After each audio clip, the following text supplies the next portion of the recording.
Hello guys. तो जैसा कि बोर्ड एग्ज़ाम्स सामने आते जा रहे हैं, तो मैंने सोचा है कि कुछ वीडियोस मैं बनाऊंगा कुछ सर्टेन टॉपिक्स में जो आप लोगों को हेल्प करेंगे बोर्ड एग्ज़ाम के लिए। तो आज मैंने एक फ़िज़िक्स का टॉपिक चूज़ किया है, क्रिटिकल एंगल। तो क्रिटिकल एंगल क्या होता है, इसके किस तरीके से डायग्राम्स बनते हैं, तो इसके ऊपर एक शॉर्ट वीडियो। तो चलिए समझते हैं क्रिटिकल एंगल का कॉन्सेप्ट। तो बेसिकली क्रिटिकल एंगल एक ऐसा एंगल है, ठीक है, जहाँ पर रे ऑफ लाइट जो है वो मान लेते हैं कि ये एक बाउंड्री है बिटवीन एयर एंड वाटर, ठीक है। इसको हम बाउंड्री मान लेते हैं बिटवीन एयर एंड वाटर, ठीक है। और यहाँ पर हम एक नॉर्मल बना देते हैं।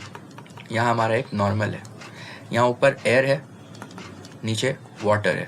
Now as we all know कि वाटर जो है एक डेंसर मीडियम होता है। This is a denser medium and air is a rarer medium. तो क्रिटिकल एंगल की कंडीशन ये है कि लाइट को डेंसर से रेयरर मीडियम में ही पास करवाना होता है।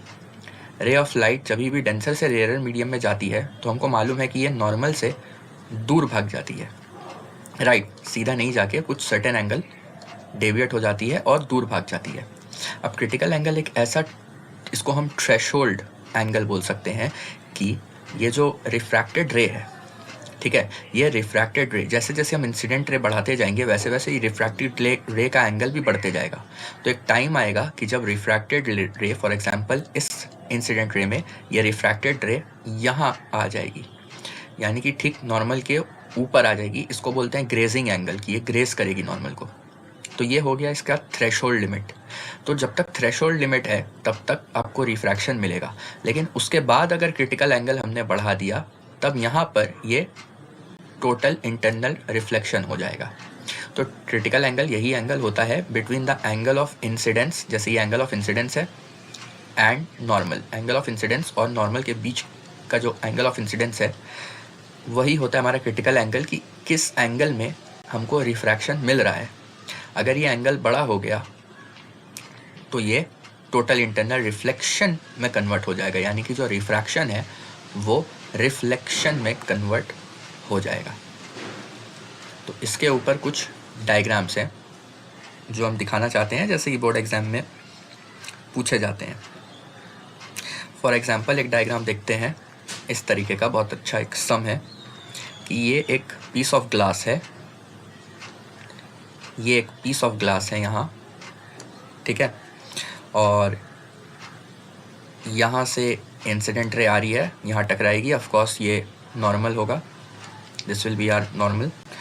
और यहाँ पर एंगल 42 डिग्री दिया हुआ है और बोल दिया है कंप्लीट दिस डायग्राम। तो इस डायग्राम को हमें कंप्लीट करना है यूजिंग क्रिटिकल एंगल का कॉन्सेप्ट, ठीक है। तो हमें क्या करना है कि ये क्वेश्चन है, तो हमें पता है कि एंगल ऑफ इंसिडेंस और ये नॉर्मल है, इन दोनों के बीच में होता है critical angle. Angle of incidence और नॉर्मल के बीच का ये एंगल होता है क्रिटिकल एंगल। तो जैसा कि हम देख सकते हैं कि ये 90 डिग्री है, नॉर्मल आपका 90 डिग्री का बनता है, दिस इज़ 90 डिग्री, ये 90 डिग्री है। तो ये 90 में से 42 अगर हम हटा देंगे तो हमारा जो क्रिटिकल एंगल है वो हमको यहाँ 48 डिग्री मिल जाएगा। अब ग्लास का जो क्रिटिकल एंगल होता है, ठीक है, ग्लास का जो क्रिटिकल एंगल होता है दैट इज़ 42 डिग्री। यहाँ पर हमको एंगल जो मिल रहा है वो 48 डिग्री मिल रहा है, which is more than 42 degree. तो यहाँ पर हमको टोटल इंटरनल रिफ्लेक्शन देखने को मिलेगा। तो रिफ्लेक्शन होगा, जैसे ही लाइट आई वैसे ही लाइट निकल जाएगी और यहाँ कहीं रिफ्लेक्ट करेगी, ठीक है, यहाँ कहीं रिफ्लेक्ट की। तो यहाँ टकराया इस बाउंड्री को, तो यहाँ हमें नॉर्मल बना देना होगा। जहाँ भी एंगल ऑफ इंसिडेंट टकराएगा, जहाँ भी इंसिडेंट रे टकराएगी जिस भी प्लेन में, वहाँ हमको एक नॉर्मल बना देना है। नॉर्मल हमें मालूम है दिस इज़ 90 डिग्री। तो अब समझते हैं कि ये वाला एंगल है कितना। हमें ये एंगल चाहिए, angle between incident ray and normal. ये वाला एंगल मिलेगा तब समझ में आएगा कि हो क्या रहा है। तो अब ये 48 डिग्री है, तो जाहिर सा बात है ये भी 48 डिग्री ही होगा, क्योंकि angle of incidence is equal to angle of reflection. Then again ये 90 डिग्री है, तो 90 में से 48 माइनस कर देंगे तो यहाँ हमको 42 डिग्री मिलेगा। Then again this is a right angle triangle, तो अगर ये 42 डिग्री है, दिस इज़ 90 डिग्री, तो ये एंगल हमको क्वाइट ईजिली मिल जाएगा। So this will B 132 and this will B 180 से माइनस करके ये 48 आएगा। This angle will be 48 degrees. तो ये वाला जो एंगल है, क्रिटिकल एंगल जो हमको चाहिए, एंगल ऑफ इंसिडेंस और नॉर्मल के बीच का ये एंगल, दिस विल बी, तो ये 90 डिग्री है जिसमें से ये पार्ट 48 डिग्री है, तो ये एंगल होगा 90 माइनस 48, 42 डिग्री का। तो यहाँ पर क्रिटिकल एंगल जो आ रहा है 42 डिग्री आ रहा है, which is equal to the critical angle of glass.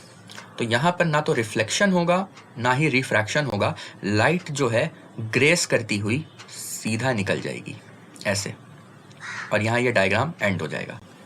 ठीक है, तो इसके ऊपर अगर 1 डिग्री भी हम ऊपर चढ़ा देंगे तो वो टोटल इंटरनल रिफ्लेक्शन हो जाएगा। तो ये यहाँ पर एक बहुत अच्छा क्वेश्चन था। इसके बाद एक और बेसिक क्वेश्चन है, 2 क्वेश्चन मैं आपको और दिखाता हूँ।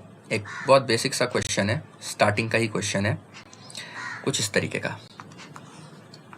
जैसे फॉर एग्जांपल कि ये एक प्रिज्म है, आइसोसेलेस प्रिज्म है, आपको मेंशन कर देगा that this is an isosceles prism और एन इक्विलैटरल ट्रायंगल, वो आपको मेंशन कर देगा कि ABC for example is an isosceles prism. तो ये 90 होगा, this will B 45, this will B 45, and यहाँ से रे ऑफ लाइट आ रही है, ख़त्म। अब आपको डायग्राम कंप्लीट करना है यूजिंग क्रिटिकल एंगल।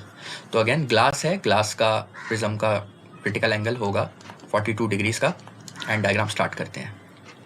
तो ये लाइट आएगी सीधा यहाँ टकराएगी, जहाँ टकराएगी वहाँ हमको नॉर्मल बना देना है। नॉर्मल बनाने के बाद इंसिडेंट रे और नॉर्मल के बीच का एंगल हमको देखना है कि कितना है, उससे पता चलेगा कि होगा क्या, रिफ्रैक्शन या रिफ्लेक्शन। ठीक है, तो हमको अब यहाँ पर समझना पड़ेगा। ठीक है, तो देखते हैं क्या होता है आगे। ये एंगल पहले समझते हैं, दिस इज़ 45, दिस इज़ 90, तो ये क्या होगा, 180 से इतना माइनस कर देंगे तो ये 45 भी आएगा, राइट। अब ये नॉर्मल है, ये पार्ट ये नॉर्मल है, जिसमें से ये 45 है, तो ये 45 डिग्री होगा।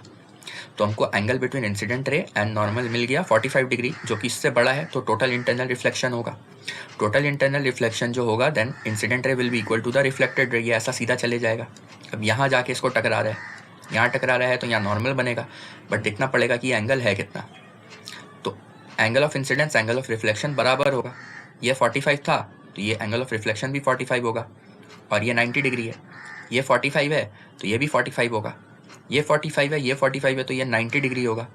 और एज वी नो कि नॉर्मल जो है वो 90 डिग्री का ही होता है, यानी कि 90 डिग्री में ही, और एंगल ऑफ इंसिडेंस भी यहाँ पर अगर 90 डिग्री है, नॉर्मल भी अगर 90 डिग्री है, तो ये लाइट रे सीधा निकल जाएगी, कुछ नहीं होगा, ना तो ग्रेस करेगी, ना रिफ्रैक्ट करेगी, ना रिफ्लेक्ट करेगी, और डायग्राम कंप्लीट हो जाएगा। ठीक है, इसके ऊपर एक और अच्छा सम है, एक और अच्छा क्वेश्चन है, उसको करते हैं। कि यहाँ पर एक इक्विलैटरल ट्रायंगल दिया हुआ है, तो ये हमारा एक इक्विलैटरल ट्रायंगल इसको बोल सकते हैं। So this will B A, B and C, equilateral triangle है ये, 60 डिग्रीज 60 डिग्रीज 60 डिग्रीज, और रे ऑफ लाइट जो है यहाँ से आ रही है स्ट्रेट, एंड अब बोला है इसको कंप्लीट करो। ठीक है, तो अगेन डायग्राम स्टार्ट करते हैं। तो ये रे ऑफ लाइट आएगी सबसे पहले स्ट्रेट, मान लेते हैं यहाँ कहीं लगेगी। ठीक है, यहाँ लगेगी तो यहाँ हम बना देंगे नॉर्मल। ठीक है, इसको थोड़ा सा मैं चेंज कर देता हूँ, डायग्राम थोड़ा सा और बेटर लगेगा। इसको यहाँ नहीं दिखा के अगर यहाँ दिखाएंगे तो बेटर होगा, कि ऐसे आ रही है। Okay, let's complete the diagram. तो यहाँ से हम स्टार्ट करेंगे, यहाँ जाके लगेगा, यहाँ हमको नॉर्मल मिलेगा। नॉर्मल 90 डिग्री का होता है, यानी कि ये this side and this side is 90 degree. अब हमें मालूम है कि ये 90 डिग्री है, ये 90 डिग्री ही होगा, 90, 60, 150, तो ये हमको 30 डिग्रीज मिलेगा। ये 30 है, ये 90 है, तो ये 60 हो जाएगा। यानी इंसिडेंट रे और इसके बीच का एंगल, नॉर्मल के बीच का, हमको मिल गया 60 degree, which is greater than again 42 degrees. तो यहाँ पर टोटल इंटरनल रिफ्लेक्शन हो जाएगा, तो ये लाइट कुछ ऐसा रिफ्लेक्ट कर जाएगी। ओके, तो 60 डिग्री के एंगल ही में रिफ्लेक्ट करेगी। अब ये 60 है, ये 90 है, तो ये 30 होगा, क्योंकि ये 90 है। ये 30 है, ये 60 है, तो ये 90 होगा। यानी कि अगेन यहाँ पर इंसिडेंट रे जो है 90 डिग्री हो गया, which is equal to normal, यानी कि ये जैसे आ रही है वैसे ही सीधा निकल जाएगी। तो गाइस, यही है क्रिटिकल एंगल का कॉन्सेप्ट। आई होप आपको इससे थोड़ी बहुत हेल्प मिली होगी। ये एक शॉर्ट वीडियो है, ऐसे ही शॉर्ट वीडियोस में डालते रहूँगा कुछ कुछ सर्टेन टॉपिक्स पे। नेक्स्ट टॉपिक जो रहेगा वो मैथ्स का रहेगा, तो उसको मैं एक दिन के अंदर अपलोड करूँगा, सर्कल्स के कुछ इंपॉर्टेंट बढ़िया सम्स लेकर। And keep studying, all the best.